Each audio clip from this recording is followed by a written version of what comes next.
Erev Tov, everyone. Erev Tov. Yes, and we are back. The summer break is over. Kids are back in school.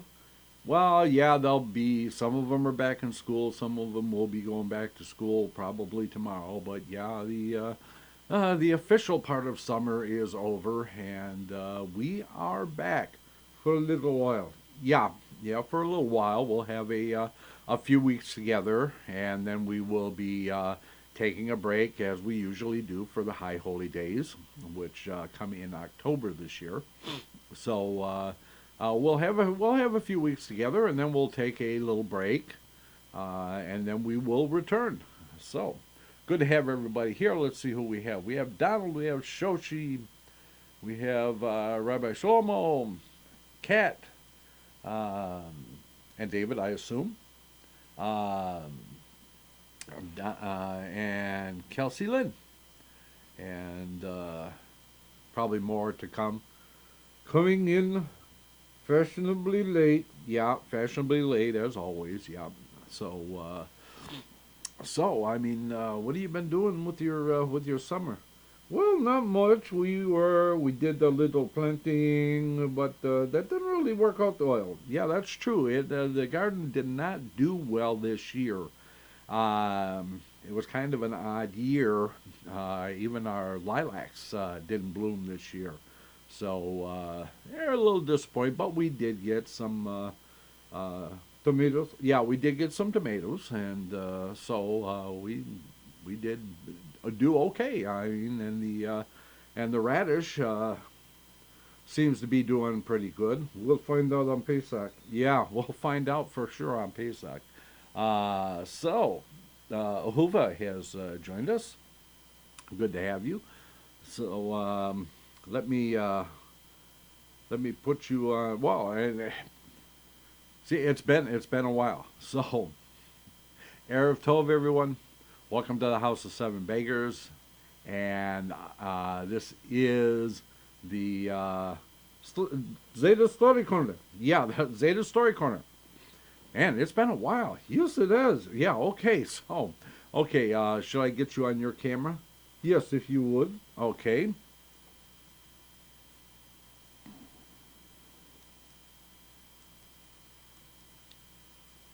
There we are. There, I am a good-looking Zayda, no? Okay, so did you do shlichot? Well, of course I did shlichot. You know I did shlichot. You were in here while I was doing it. Why would you even ask that? Well, I was just trying to send a gentle reminder to people that this is the month of Elul, and during Elul we read the Slechot. It wasn't meant as something personal, it was just meant as a reminder to everyone else. Oh, okay, well, I guess then that's okay. Well, I hope so. Okay, so we are back, and we are going to pick up where we left off in the big book, Yiddish folktales. And we left off on story 95, and this week we pick up again with story 96. What makes tea sweet? It's an exercise in logic. If you buy that, huh? Okay, so here we go. A yeshiva student said to one of his fellows, "The sages ask, what makes the glass of tea sweet? If I reply that it is because of the sugar, then I must ask, what is the teaspoon's purpose? The answer, to sweeten the tea, for which the proof is as follows.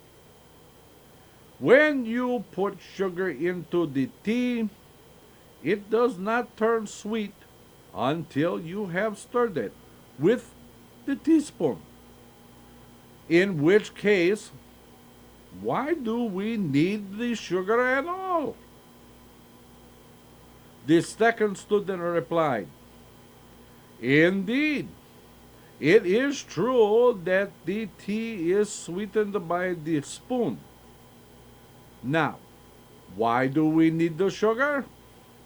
My reply is that the sugar is necessary because it's only when the sugar dissolves that we know it's time to stop stirring. Okay, this is a good one here. The visitor from the world beyond. An innkeeper bought his family meat and fish and told his simpleton wife to get them ready for Shabbat Nachamu. It's the Sabbath of Consolation. On Friday evening, just before the meal, a visitor appeared at the innkeeper's house. A good Shabbos to you, he said. As it happened, the innkeeper was not at home just then. So, the innkeeper's wife said, Are you Shabbos Nachmu? The visitor sensed an opportunity to get some kind of reward. He said, Yes, I am. The innkeeper's wife said, I have everything ready for you. There's fish and meat and so on. Then she served him all the good things she had prepared. When he had done eating and drinking, she asked, Where are you from? From the world beyond, he replied. Oh, how are my parents doing there? She asked. Quite well, he said, but they suffer a little from the cold. You wouldn't perhaps be able to send them some clothing? So she gathered up her husband's suits and her dresses and gave them to the stranger. When the innkeeper came home, she told him that Shabbat Nachmo had been there and that she had given him food and drink as well as their suits and dresses. What have you done? He shouted. How in the world could Shabbat Nachmu be here?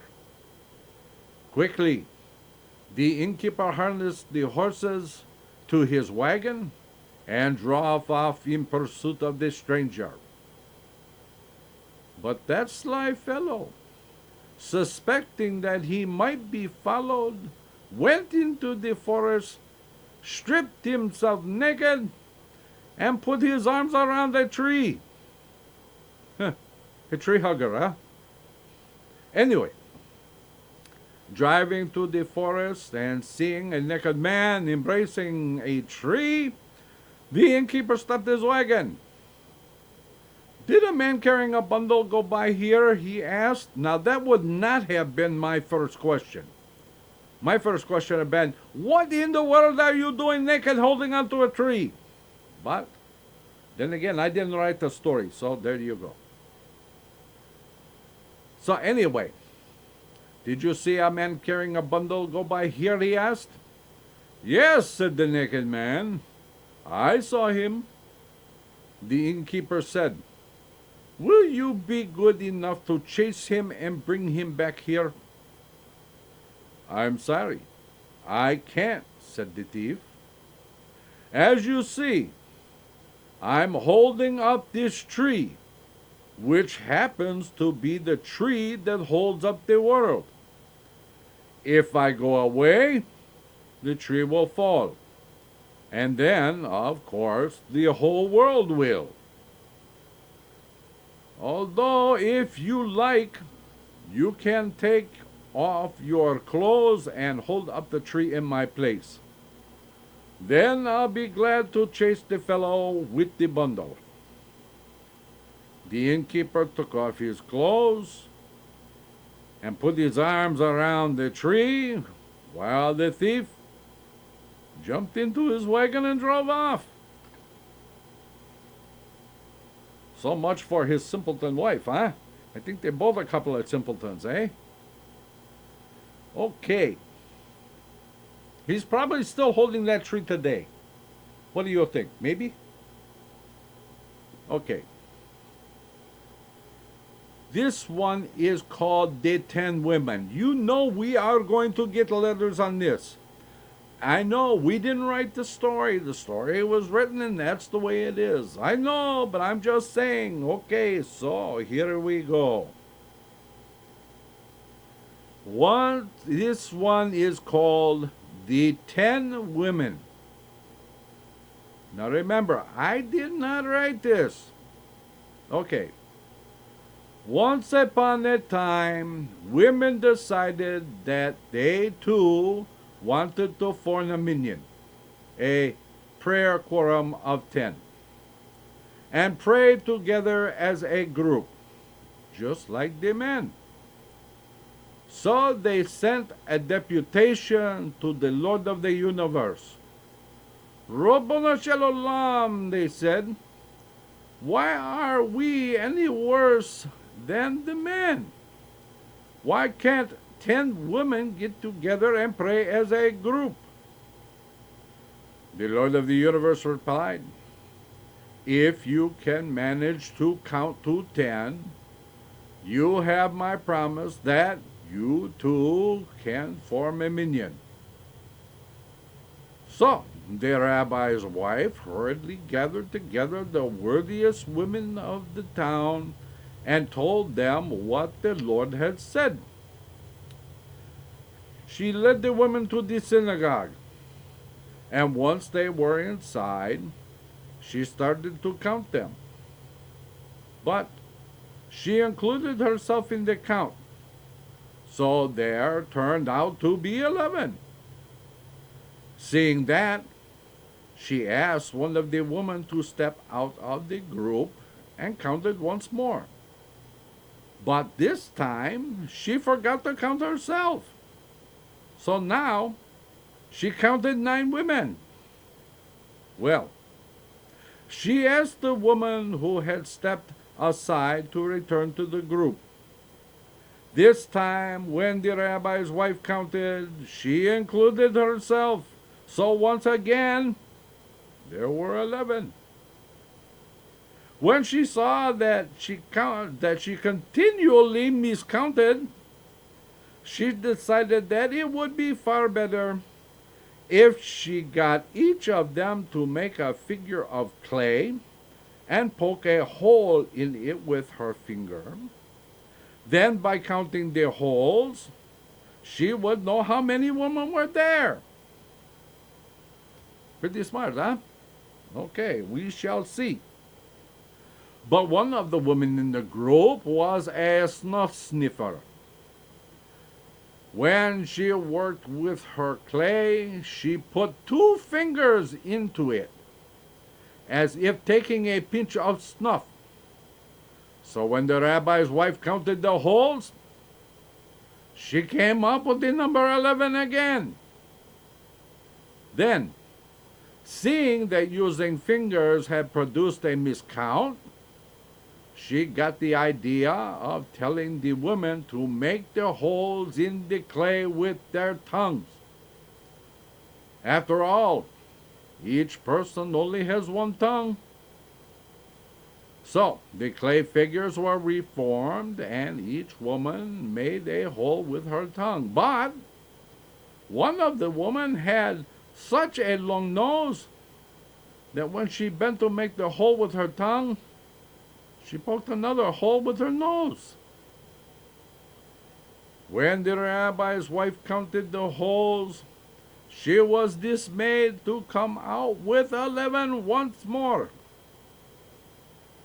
Feeling at an impasse and unable to think of what to do, She ran helter-skelter to the rabbi and asked his advice. "How can I help you?" he said. "If you insist on poking your noses where they don't belong." And the moral of the table is, women, don't poke your noses into the affairs of men. I told you we are going to get letters on this. I know, but yeah, that's the story. Okay. We shall see, eh? I know there's a couple more like that. I know there is too. So we shall see. Okay, well, just as long as you remember, I did not write these stories, eh? Okay. This one is called The Congregation Loves Jam. One Shabbat before the reading of the Torah, Mordechai Kabad went up to the reader's table, brought his hand down on it with a bang, and announced, "Congregation, those of you who love jam are invited to my house after the service. Come at 3 o'clock. When the service was over, Mordechai went home. He ate his cholent, then laid down for his nap. When he woke up at 3, a considerable crowd had gathered in his courtyard. Mordechai went up to the people and asked, "Are you all here?" "Yes," came the reply. "We are all here." "In that case, you can turn around and go home. Now I know how many of you love jam."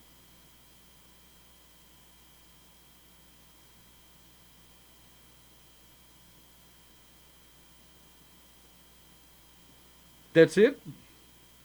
That's it. Seriously. I'm telling you, that's the end of the story. Okay. Huh. What you know about that, huh? So anyway, we have another story of this Mordechai Kabad. Mordechai Kabad needs a place to live. One day, while out walking, Mordechai Kabad stopped on a street to look at a house. Someone passing by said, "Would you like to buy that place?" "Yes," replied Mordechai, "yes." "Have you got the money for it?" asked the passerby. "Oh, I've got the money for the building. The rub is that I haven't got the money for the loaf of bread you're supposed to carry across the threshold when you buy a new house."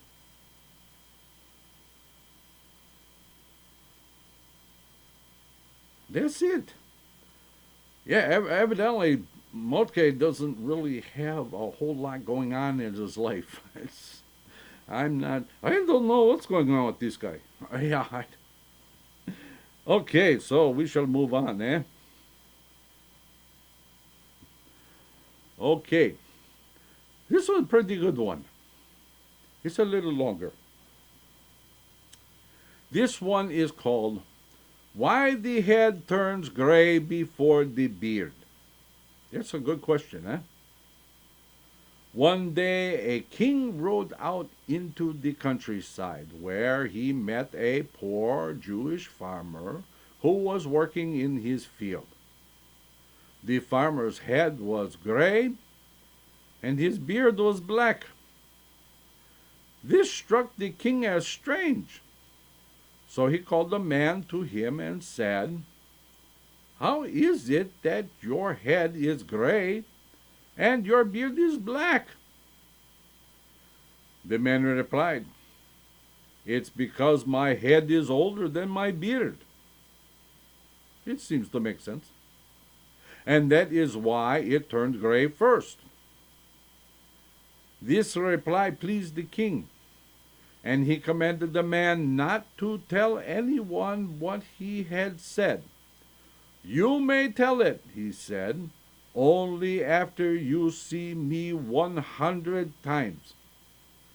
The man promised to obey the king's command, and the king rode away. When he returned home, the king put the same question to his ministers. "Why does the head turn gray before the beard?" When none of them could come up with the right answer, he gave them a month to think the matter over, after which they were to bring him their replies. The month passed quickly, and the allotted time had nearly arrived, and still no one had found the right answer. It was then that one of the ministers remembered that the king had been riding in a certain direction on the day when he had put the question to them. And so he too rode out on that district, and sure enough, he came upon the same Jewish farmer whose head was gray and whose beard was black. He approached the man and said, "Tell me why your hair is gray and your beard black." "I'm sorry, but I'm not allowed to tell you." The minister said, "I'll pay you well if you tell me." "All right," said the man, "I'll tell you after you've given me 100 silver rubles."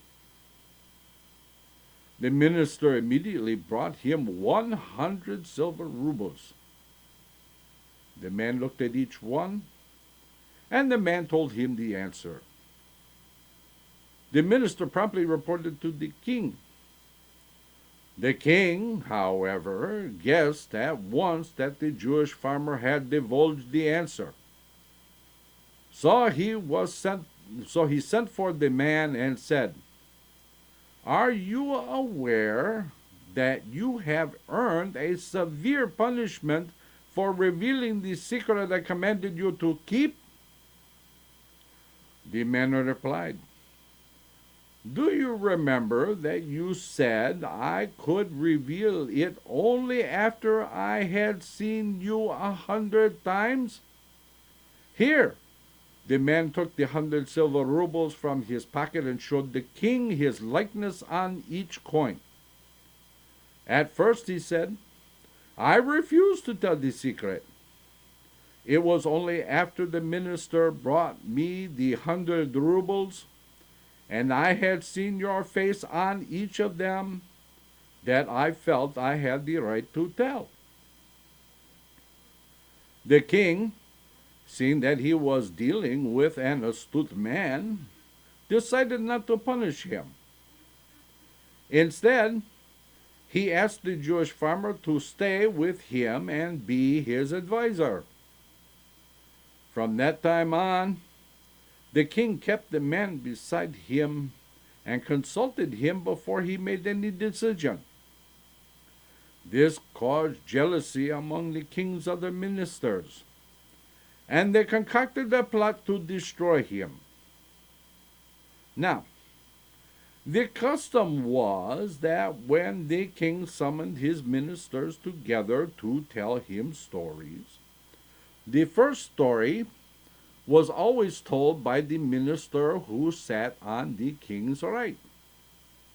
When he was done, he would tap the minister to his right with a stick.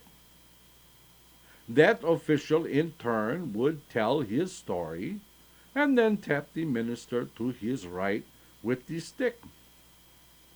And so on around the circle until the last minister, who sat at the king's left, told the last story, and the storytelling session was done.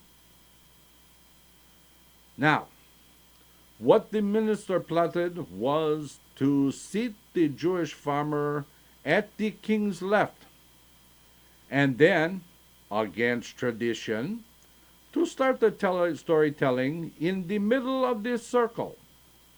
Thus, when the Jew received the stick and finished telling his story, he, not being the last one to tell a tale, would have to strike the king with his stick.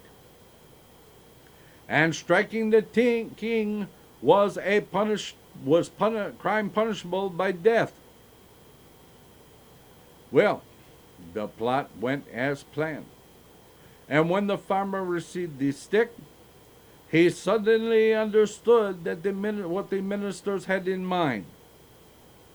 So, he turned to the king and said, "Before I tell my story, I'd like to ask your advice." "What is it?" the king said. "Tell me what I ought to have done in the following situation.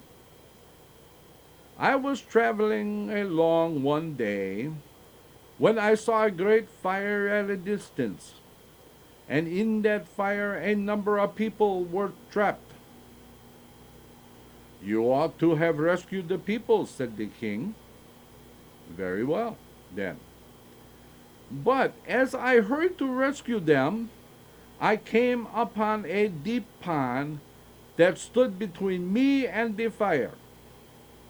If I entered the water, I would surely drown because I can't swim, and that would be no help to the people in the fire. So I was brought to a dead stop.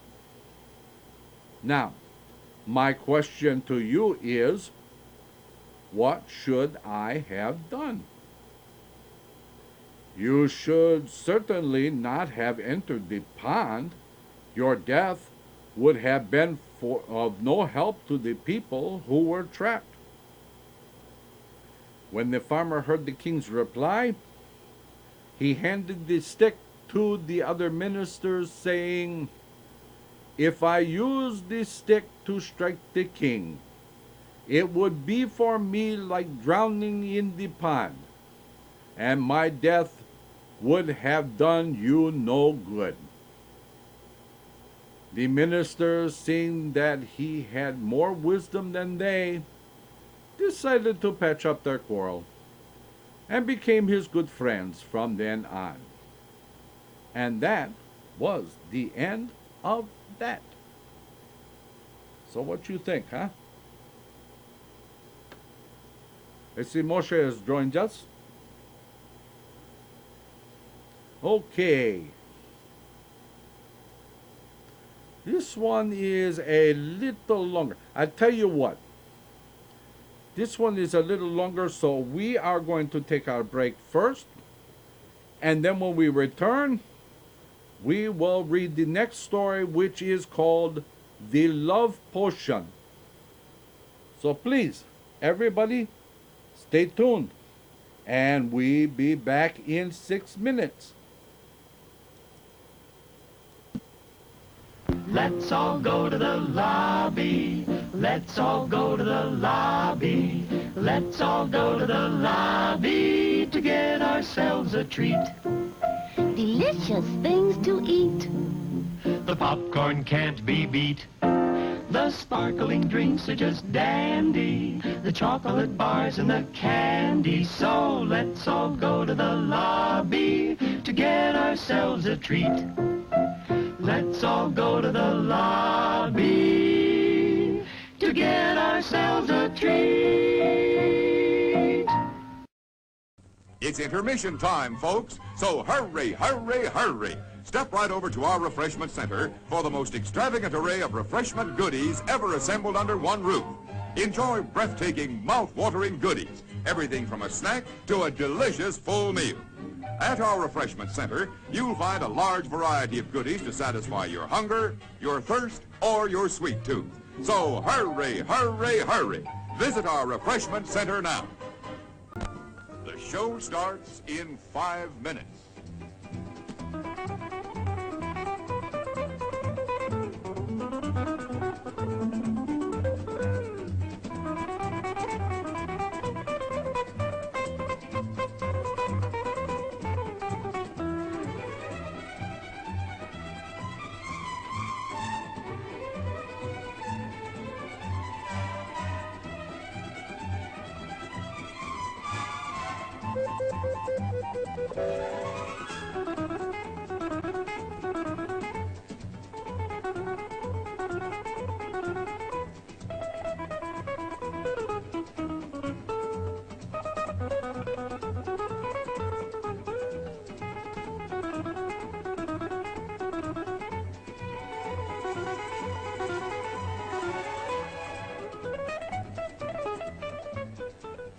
The show starts in 4 minutes.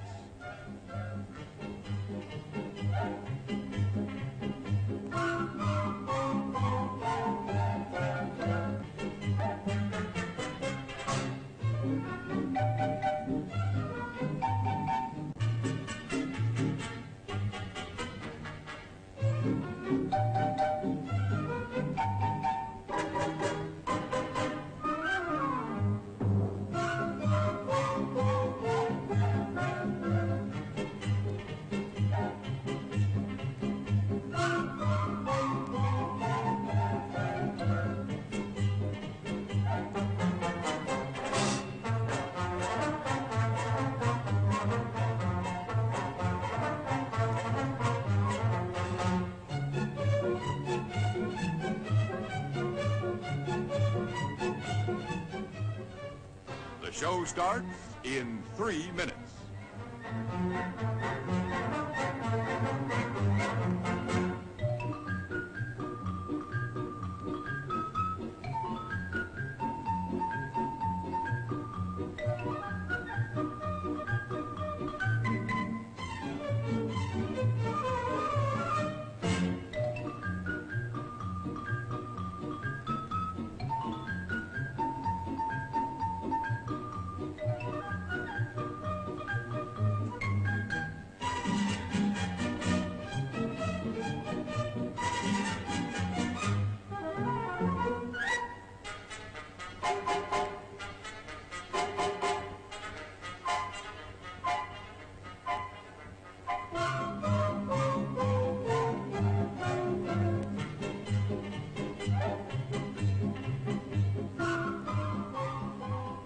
The show starts in 2 minutes.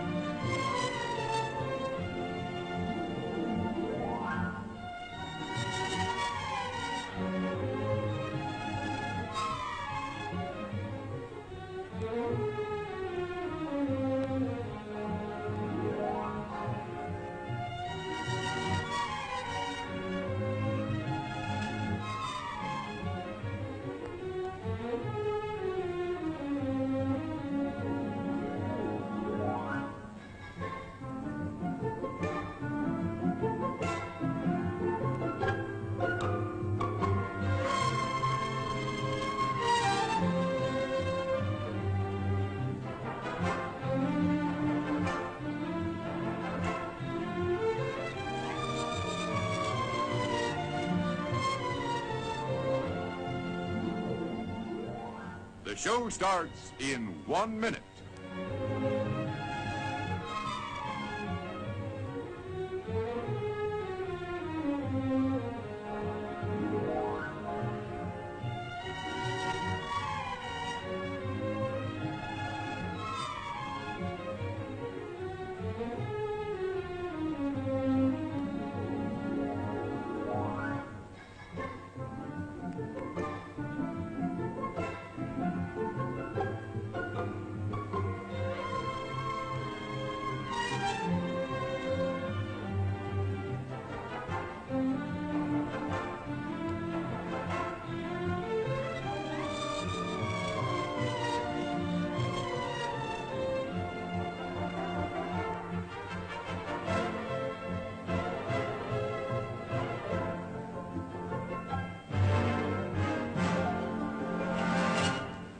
And now, on with the show.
Okay, so we forgot to turn on the volume. I knew that was going to happen. Yeah, I kind of knew it was going to happen too, but you know, what can you say? Okay, well, I guess we tell the story over again, huh? Okay. It's a good story. I'll tell it again, no problem. Okay. This story again is called The Love Potion. I know another little tale. Not quite proper, but it is amusing. If you like, I tell it to you. Once upon a time, there was a husband and wife, very poor folk. To make it worse, they had a great many children, all girls, just like Tevya, huh? And it happened that the wife, as was not unusual with her, was pregnant again. Her husband thought, who knows? Perhaps God will send us a son this time. And I haven't even got enough wherewithal for a circumcision feast. He concluded that, what with one thing and another, he would do better to go out into the wide world begging for alms so that he'd be able to pay for a circumcision feast. So that's what he did. And it wasn't long before his family lost all track of him. Meanwhile, his wife came to her time and was, with God's help, delivered of a boy. But her house was very cold, and she had nothing to heat it with. Lying in the bed, she remembered that there were a few pieces of coal somewhere in the attic corner. She turned to her daughters and said, "Children, go to the attic, where you'll find a few bits of coal. Bring them down so we can warm up the house a little. I'm very cold." So her daughters went up to the attic and found the coal. But they noticed there was something bright and gleaming among the coal scraps, and they ran down to their mother and told her so. "Well," she said, "bring me a couple of pieces of whatever it is that's glittering there." So they fetched down 2 pieces of the bright stone. When their mother saw what they had, she knew at once that it was something valuable. So she told her oldest daughter, "Carry one of these to the goldsmith and ask him what it's worth." The goldsmith took one look and knew that it was no ordinary stone but a diamond. He bought it from the girl for a great deal of money, which she took home to her mother. Well, it wasn't long before there were all sorts of good things in the house, and more than enough money to pay for a fine circumcision feast. Now that she was prosperous, the woman felt that it wasn't suitable to keep living in her village.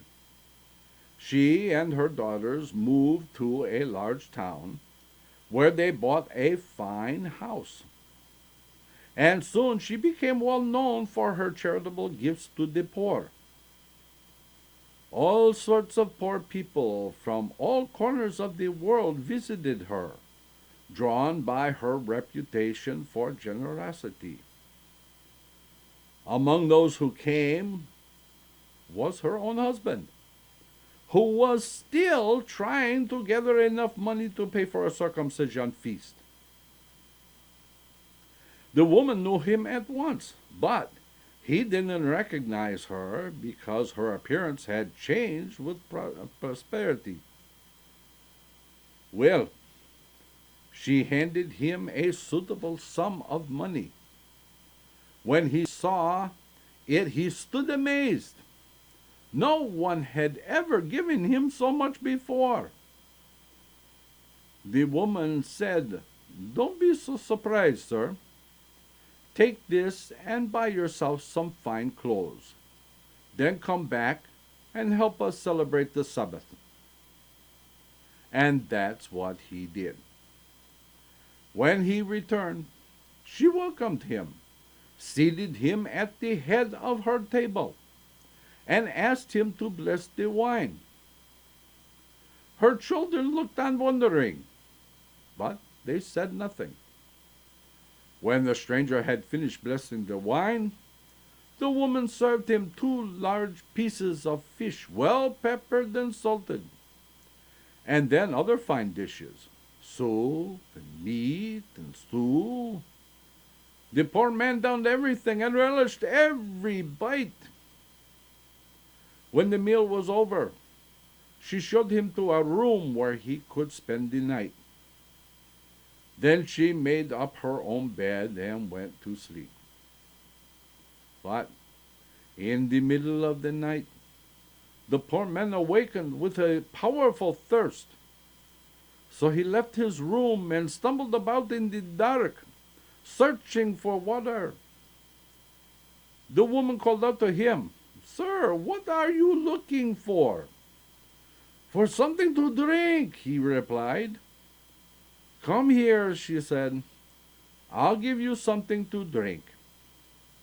So he went to her room, where she poured a glass of wine and handed it to him. He drank and smacked his lips.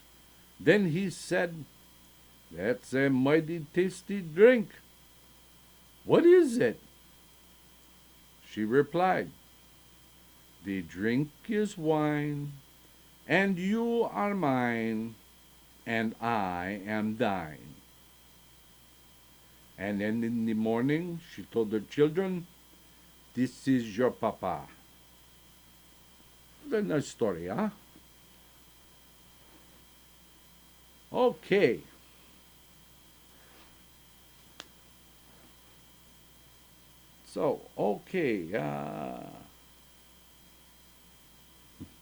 This story is called Skotselkunt.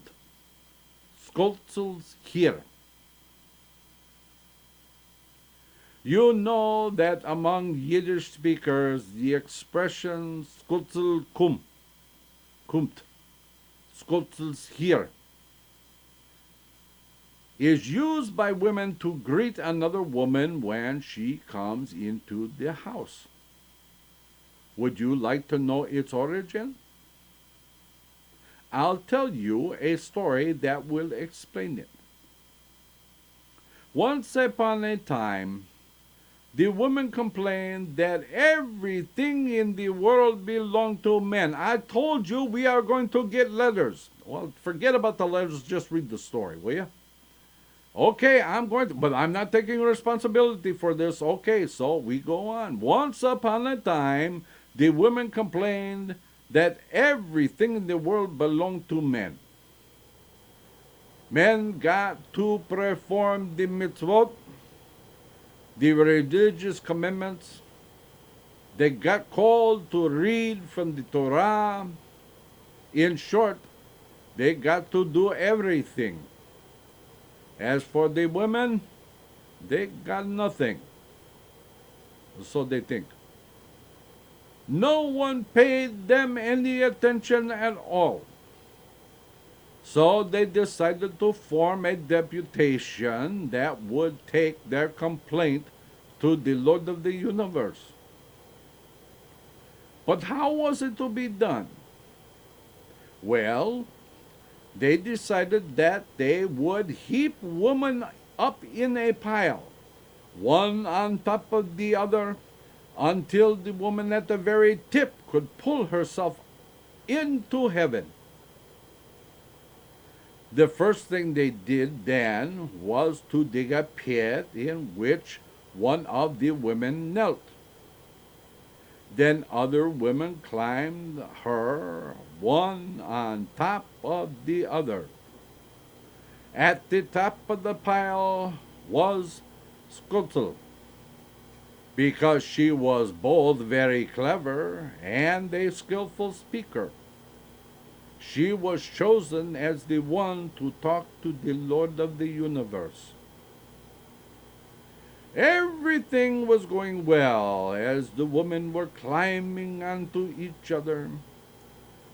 But just as Skutzel reached the top, the hunchback woman at the base of the pile twisted about, and the woman came tumbling down.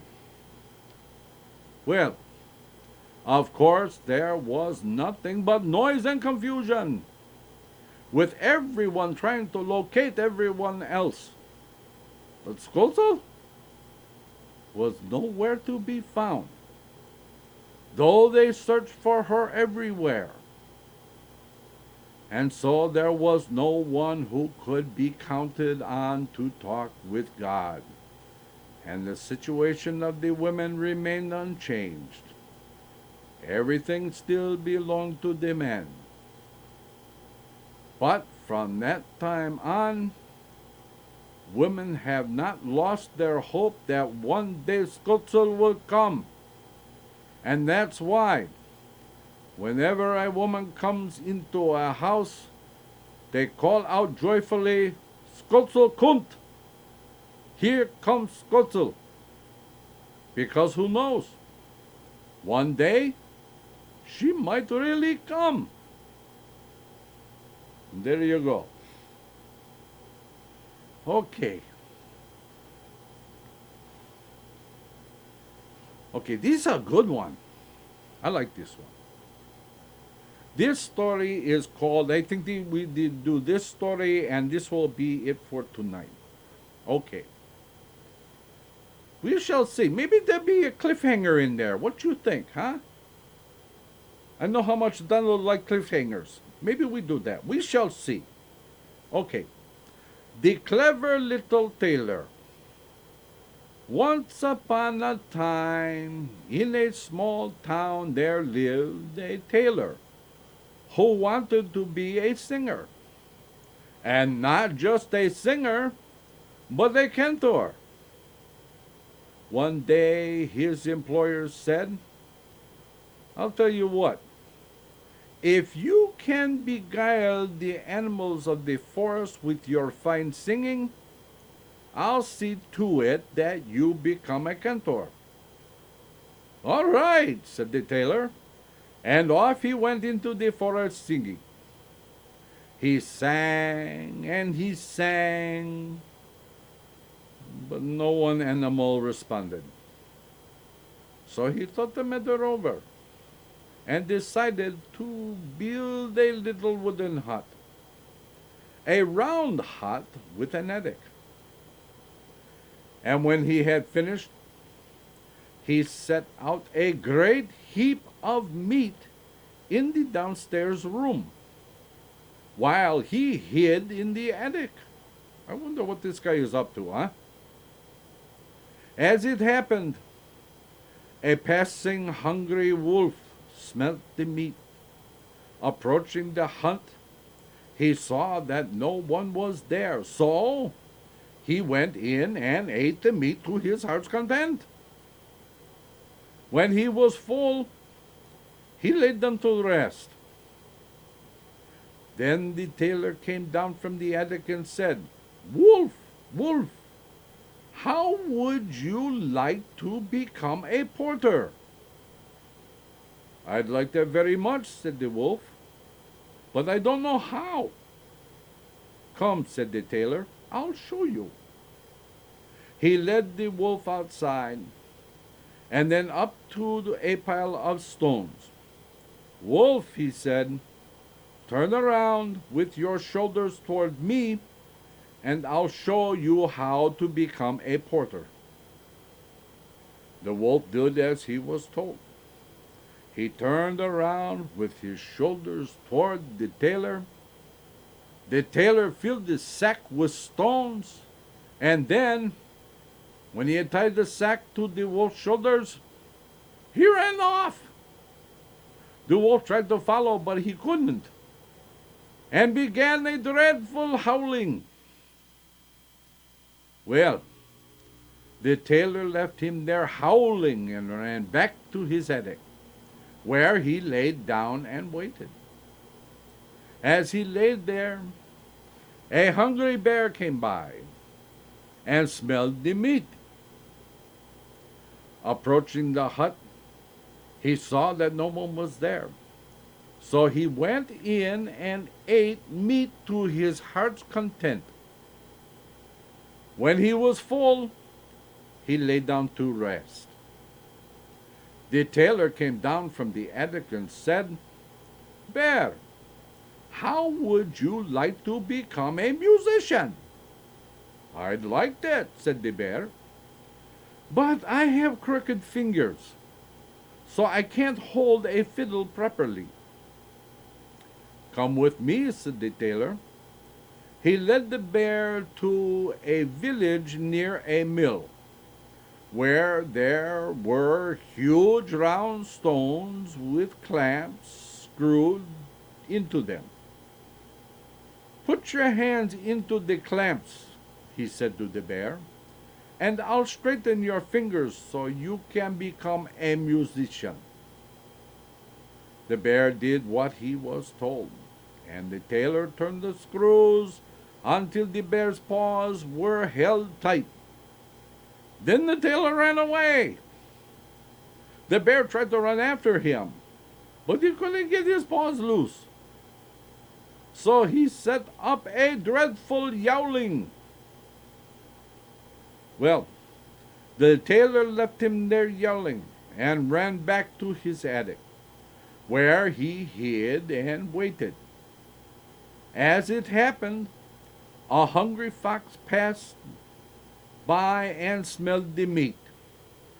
And that is where we are going to stop for tonight. We will pick this up and we will find out what the fox does and the tailor next week.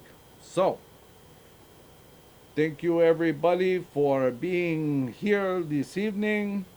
Don't forget the Torah study on Wednesday night with Rabbi A and Reb Reuven at 8 p.m. Eastern. And of course, Shabbat services, Kabbalat Shabbat at 8 p.m. and Shachrit and Musaf at 10 a.m. Until the next time, dear friends, we say, Laila Tov.